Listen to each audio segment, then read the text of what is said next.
Page 49, exercise 1.11, also known as Soldier's Song. Here we're getting into a dotted rhythm thing, and we're using the thumb. I don't like the way they're using the thumb, but we're going to go ahead and go with what they're presenting. It has to be done occasionally, so let's do it. As far as the dotted rhythm goes, look at the first measure of each line. You have a dotted quarter note followed by an eighth note. I've already explained dotted rhythms when we did the dotted half note. The dot gets half the value of the note. So how much does the note get? Here it is a quarter note. The quarter note gets one count in 4/4 time. So the dot is going to get half a count. Put them together, you get 1.5 counts.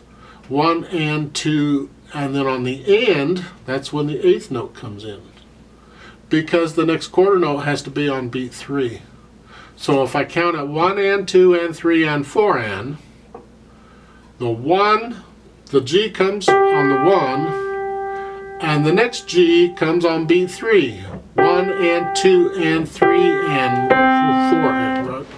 So then we get the 1 and 2 and 3 and 4 and is what it is. You just count it out really, really slowly and you'll get it. 1 and 2 and 3 and 4 and like so. And they've got dotted rhythms throughout, and that's really how it works. It's not hard when you think about it. A lot of people struggle with it, and I don't understand that. Just take it slow and easy and count it and you'll get it. Now the idea thereafter here is to make the thumb do a little extra work.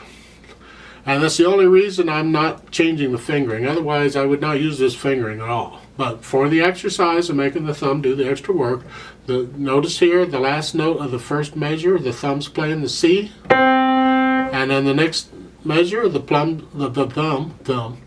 thumb's playing the B. 2 notes in a row. It's not the most advisable way of doing things, but as I said, we're just doing it as an exercise.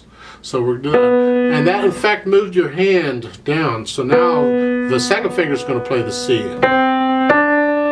Then in the last measure, the left hand, the thumb plays the D. Then you move the thumb up to get the E. You're in effect moving the whole hand. And the second finger plays the D.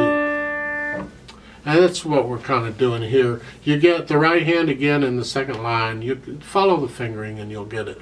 So get the notes, get the rhythm. When you think you're ready, play it with me. I'm going to give us 4 counts. Let's try this out.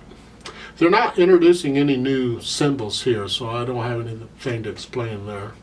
You got some other notes in here. I don't know if you know these notes or not, but if you don't know them, it's time to learn them.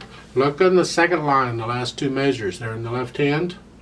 You're way down here. That bottom note in a bass clef or an F clef, that is a G. Just memorize it.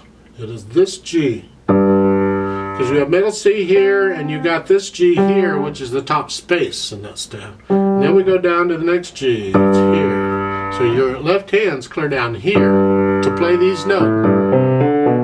So memorize those notes. Know the name of the note, and know where it is on the keyboard.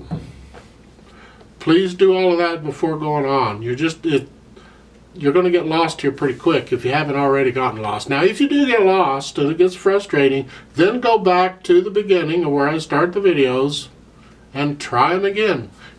Ideally, you would go through these 2 or 3 times. You don't just go through them once and you're done. If you have a teacher, they will slow you down and make sure you have it right, so then you don't necessarily have to go through it multiple times. It doesn't hurt if you did, but when you're by yourself, you don't have anybody slowing you down. So take your time and go through these videos multiple times. It will help. So right hand is here. Left hand is here eventually. The hands are in each other's way again. I don't do that. Okay. 1, 2, and ready, and go. And 1, and 2, and 3, and 4. 1, and 2, and 3, and 4. And 1, and 2, and 3, and 4. 1, and 2, and 3, and 4. And 1, 2, and 3,